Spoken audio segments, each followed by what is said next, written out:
How to get bonded and insured for a small business. Great question, pretty easy to do, but it's a little spooky because it's different.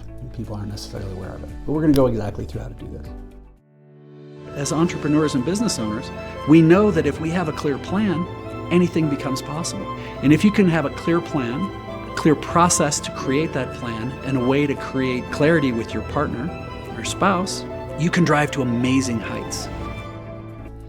All right, so I started my first of 16 companies when I was 19. Built them, bought them, sold them, wrecked a couple. I've helped hundreds and hundreds and hundreds. And insurance and bonding is just part of the game in certain industries. So in essence, there's three things you need to think about in that area. Licensing. License says this is what I have to do to be, compliant with whatever the government is requiring. Your government, your city, your state, your municipalities. Insurance. When it comes to insurance, there's three ways to look at it. There are those things you absolutely have to have, there are those things you should have, and there are those things that would be nice to have. Have to have says this is what's required for government compliance. Should have, I shouldn't be an idiot. And nice to have, this could be benefit, but you're gonna have to weigh the risk and the rewards. And I'm gonna tell you exactly how to find a good insurance agent.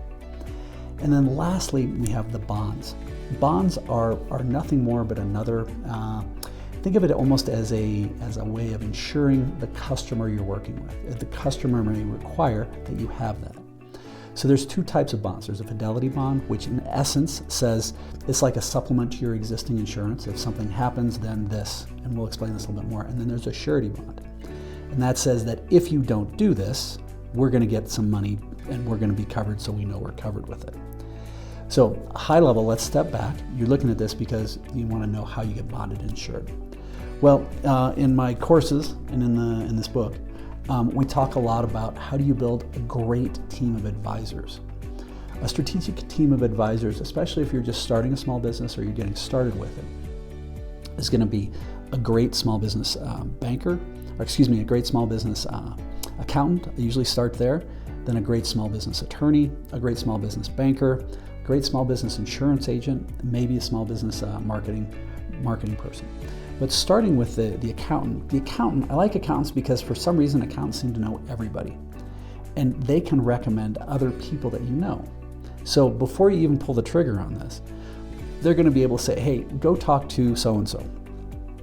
Now, when you're looking for insurance, you're going to be asking for referrals from your potential small business banker, small business attorney, and small business accountant, who is a great small business insurance agent.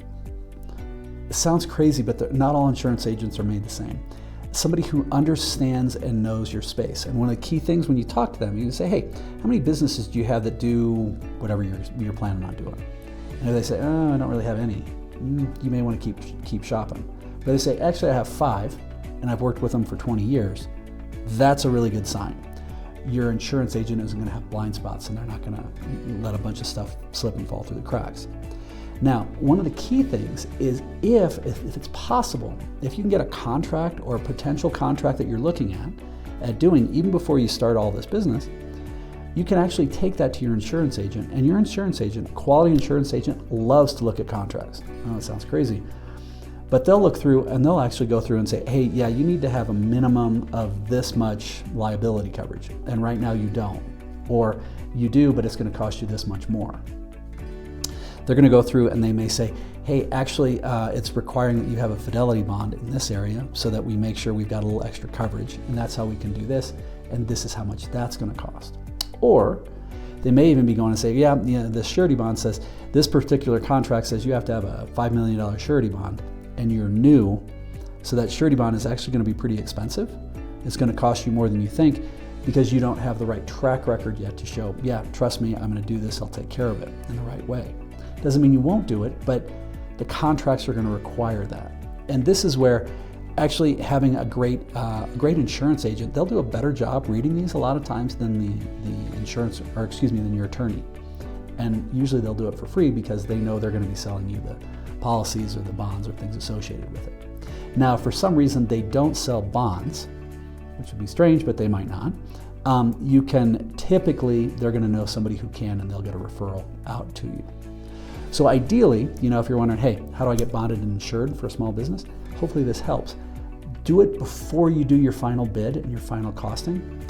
Or if you've already done your final bid and now you're signing the contract and you're getting, it's like, oh my God, I'm gonna have another 40% in insurance than I thought, and this isn't gonna be profitable.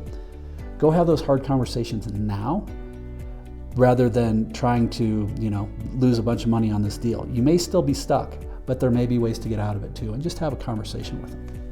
So ideally, you found some value with this, I hope. If you did, please like, subscribe. If you have questions or you're interested in our course, you're always welcome to go to aspiringsolopreneur.com. Thank you. Keep smiling.